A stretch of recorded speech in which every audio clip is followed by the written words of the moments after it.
Senhor presidente, senador Eunício, senhores senadores, senhoras senadoras, acaba de entrar em vigor um dos mais cruéis e retrógrados dos projetos do atual governo. Já está valendo a reforma trabalhista, instituída pela Lei 13.467 de 2017, que retirou da Consolidação das Leis do Trabalho, a CLT, uma série de direitos e garantias que constituem conquistas históricas dos trabalhadores brasileiros. Uma das modificações refere-se ao conceito de remuneração do trabalhador. Antes da reforma, diárias acima de 50% eram consideradas de natureza salarial, tinham reflexo sobre o 13º salário e sobre as férias. Esse conceito foi retirado na reforma. Assim, um trabalhador deixa de ganhar nas suas férias e deixa de ganhar no seu 10º esse valor das diárias acrescido. Também foram retirados os abonos e os prêmios de natureza salarial. Se o trabalhador receber algum abono durante o ano por suas atividades laborais, esse valor não pode ser mais considerado salário e nem remuneração. Essa é a tônica da reforma. Uma série de direitos do trabalhador, traduzidos em remunerações mais justas ou em mais qualidade de vida, foi simplesmente retirada. Os benefícios passam, assim, aos empregadores, vale dizer, aos grandes empresários, pois eles são os que mais ganham com essa economia de escala. Também foi retirado o direito à incorporação de gratificações de gerência e chefia.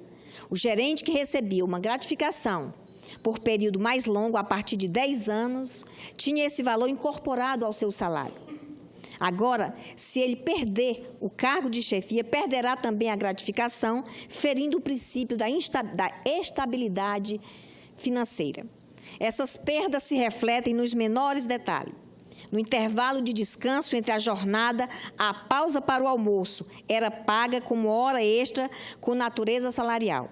Se o empregador não concedesse o almoço, o empregado receberia uma hora extra com acréscimo de 50%. Isso acabou com a reforma. Também se tornou possível reduzir-se o próprio horário de almoço, o que evidentemente atinge a qualidade de vida do trabalhador. O trabalhador que exercia a jornada padrão de 8 horas diárias tinha direito a, no mínimo, 1 hora e a, no máximo, 2 horas de intervalo para repouso ou alimentação. Agora, o intervalo poderá ser negociado desde que seja de, no mínimo, 30 minutos. A jornada de trabalho foi violentamente atingida. Costumava ser limitada a 8 horas diárias, 44 horas semanais e 220 horas mensais, podendo haver até 2 horas extras para o dia. Agora, poderá ser de 12 horas com 36 horas de descanso. Essa possibilidade já existia, mas somente com acordo ou convenção coletiva. Hoje, essa jornada mais penosa pode ser efetivada apenas com acordo individual escrito, ou seja, imposto pelo patrão. Também sofreu a retirada do descanso semanal remunerado, que nesses casos era paga em dobro. Toda vez em que se trabalhasse durante o período de descanso, em feriado ou domingo, por exemplo, aquelas horas eram pagas em dobro e tinham natureza salarial. Hoje não.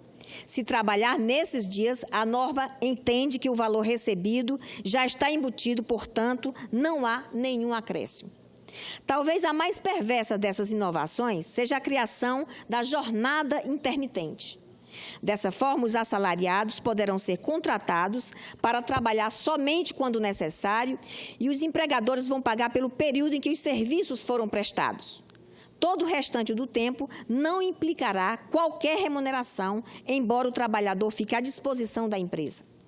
Esse tipo de contrato permitirá a realização de serviços com as interrupções de dias alternados ou apenas algumas horas do dia ou dias da semana em que o trabalhador vai ser acionado.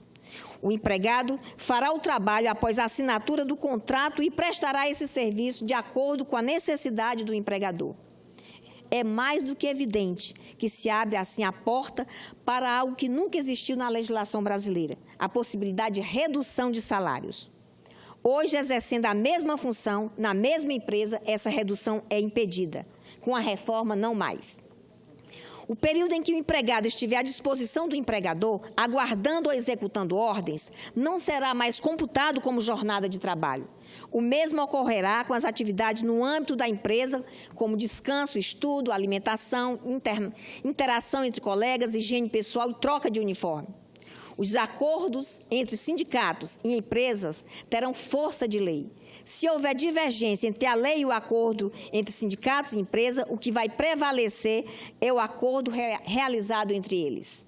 Evidentemente, trata-se de uma porta escancarada para a retirada de direitos, ou seja, uma vez mais, perda de rendimentos do trabalhador ou de sua qualidade de vida. Na verdade, na maioria dos casos, os acordos poderão ser feitos entre o empregado e o empregador, retirando até a necessidade de intervenção dos sindicatos em vários momentos. Obviamente, isso traz riscos potenciais para os trabalhadores. Outro impacto na vida do trabalhador é o parcelamento de férias, que agora pode ser feito em 3 períodos com a concordância do empregado. Quem decidirá o parcelamento, ainda que nominalmente, seja o empregado na prática, claro, será o patrão. Quando a empresa fornecia transporte para deslocamento do trabalhador, em razão de localidade de difícil acesso, ou que não tivesse o acesso a serviço de transporte público, as horas que o trabalhador passava dentro do veículo até chegar ao local de trabalho eram contabilizados como jornada de trabalho. Mas agora não será mais. Uma das mais perversas alterações da reforma impacta diretamente as mulheres. Por incrível que pareça, as grávidas ou lactantes agora poderão trabalhar em ambientes considerados insalubres, desde que seja apresentado um atestado médico que garanta que não haverá risco para a sua saúde nem para a saúde da criança. Hoje existe proteção para esses casos. Com a reforma, isso acabou. Imagine-se o risco que essa inovação traz para as mulheres e principalmente para os bebês. É desumano. Já apresentei projeto de lei restabelecendo o texto original e espero que seja aprovado rapidamente.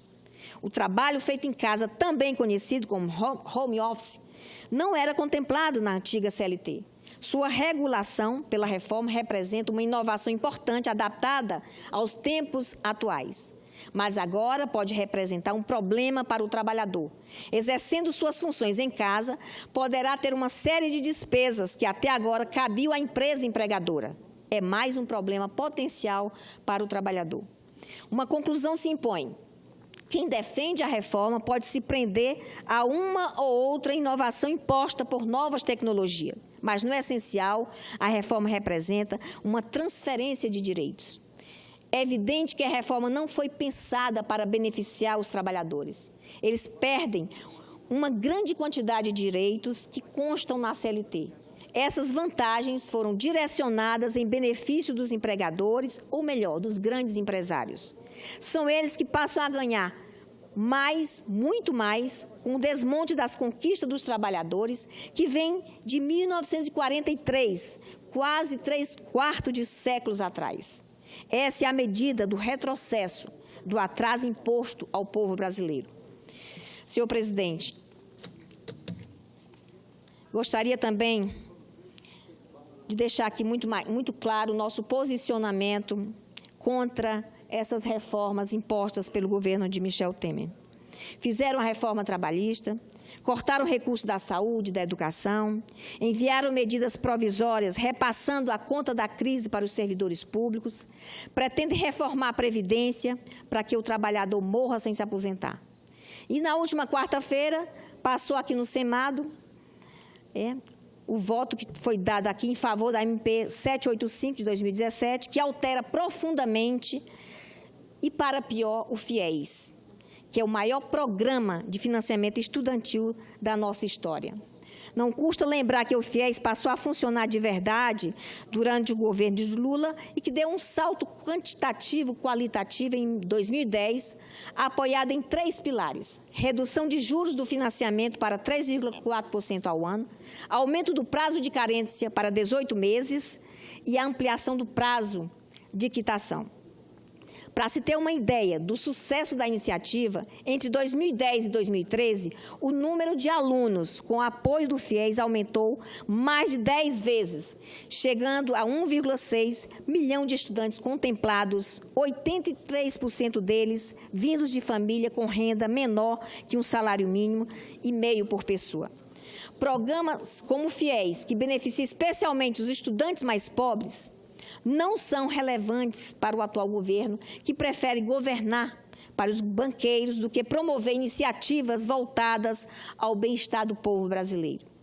Dentro dessa lógica, Temer e seus aliados propuseram e conseguiram aprovar uma mudança profunda no FIES. Mudança essa que será o condão de desfigurar o maior e melhor programa de financiamento estudantil do país. O assim chamado novo FIES contempla 3 tipos de financiamento. O FIES Fundo Garantidor, destinado a alunos com renda mensal per capita de até 3 salários mínimos, cuja fonte de recursos é o Tesouro Nacional, o FIES Regional e o FIES Desenvolvimento, financiados com recursos dos fundos constitucionais regionais, fundos de desenvolvimento regional e do BNDES. Estipula ainda o risco compartilhado com as universidades privadas no caso de inadimplência do estudante contemplado com o FIES Fundo Garantidor, o que poderá elevar e muito o valor das mensalidades praticadas pelas instituições de ensino. Ressalte-se ainda que nas demais modalidades propostas, o risco de crédito passar a ser assumido exclusivamente pelos bancos, o que pode resultar em aumento das taxas de juros do financiamento. Não bastasse tudo isso, o governo aprovou ainda o desconto imediato. Para concluir, senhor presidente. Para concluir, senhor presidente. Não bastasse tudo isso, o governo aprovou ainda o desconto imediato das prestações do FIES no salário dos estudantes recém-formados, eliminando o prazo de carência que antes era de 18 meses. Defendemos com veemência a aprovação do destaque proposto pelo senador José Pimentel, que restabelecia a carência de 18 meses, mas fomos derrotados com os aliados insensíveis com os estudantes mais pobres do Brasil. Senhor presidente, na prática, a aprovação da MP garante apenas 100 mil vagas para o FIES repassadas para as instituições bancárias, o restante dos interessados. Acontece que serão os próprios bancos a definir o método de pagamento do crédito estudantil, o que pode inviabilizar o acesso dos estudantes mais pobres ao financiamento.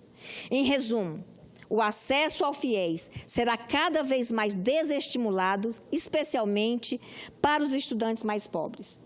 A grande verdade é que o povo brasileiro perde mais uma vez, pois o acesso ao ensino superior sofrerá um enorme retrocesso, representado pela diminuição do número de vagas, pelo aumento dos juros e do valor das mensalidades e pelo desestímulo para que os mais pobres se candidatem ao financiamento.